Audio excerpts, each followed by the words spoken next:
Are people familiar with the TV game show Family Feud? You know, where people guess the most frequent answer to a survey question? Well, what would happen if we did the same thing at Lake Grove? For example, what if we asked 1,200 members were surveyed and their top answers are on the board to this question? When thinking of Bob's 24 years here at Lake Grove, what comes to mind? And my guess that the number one answer would be sermons. Bob, you have the gift of preaching, of taking the word, reflecting on the word, and applying God's grace and truth to our human consciousness. It is this gift that you've shared with us, communicating the gospel from the pulpit. In preparation for this celebration, I asked Bob to tell me how he does it. How does he write those sermons of his? Week after week, Sunday after Sunday. Well, he told me, and he gave me permission to share it with you this afternoon. So here goes, and my lovely assistant here will act that out. So Bob, you know, works every summer to plan out the year's sermon series. The Bible passages, he comes up with the sermon titles.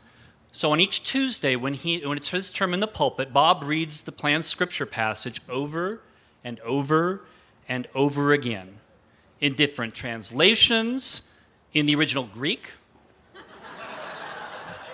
and he makes notes, a lot of notes, more notes, and he tries to discern a theme, an idea, words, things that are speaking to him personally, and he just soaks in the passage.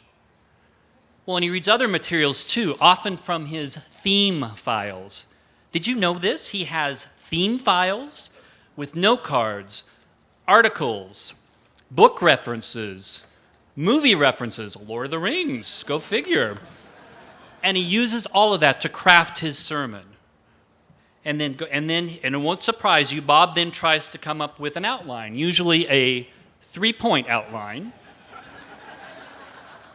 And by lunchtime on Wednesday, he will have completed his study and his reflection, and will have an outline and his opening paragraph, which he says is the hardest thing to write. And then he just puts it away. Thursday morning is devoted to his writing the first draft of the sermon, and it usually spends about 5 hours writing it, usually in his study at home. And then he puts it aside again and goes to the office to do his work. Then on Friday morning, he's back at it, rewriting and completing the draft. And then in the afternoon, he once again puts it aside.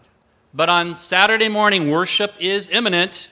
So at 10 o'clock, he pulls out the draft and continues to polish and edit. He puts the manuscript in his small note-sized binder, and he uses colored highlighters to mark certain portions of the text. Orange for transitions, pink for illustrations. And then he practices it out loud at least 4 times. At least 4 times. At least 4 times. At least 4 times. Before preaching it live that first time at the Saturday evening service. Then after that, go at it. He'll leave the binder in his office. He'll pick up a pizza. And he'll go home and watch TV and not think about the sermon anymore until Sunday morning he comes back to preach it again 3 more times. Wow. Sounds like a winning method, wouldn't you all agree?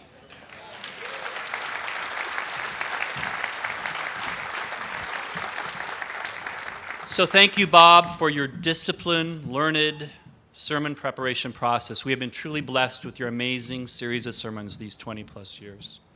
Worship and ministry should not be a solo adventure, and it's not been at Lake Grove. It takes a team to make it the best it can be. For Bob, there have been many worship and ministry partners over these past 24 years, so let's hear from a few of them.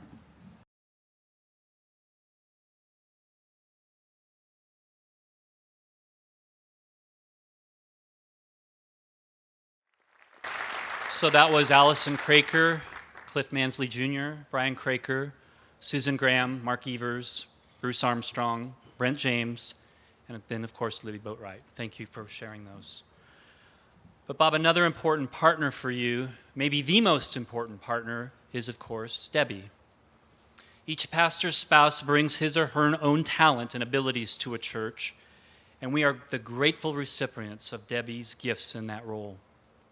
With amazing grace, she has made her contributions to ministry, some of them visible, but many, many of them behind the scenes. Let's hear a little bit about that.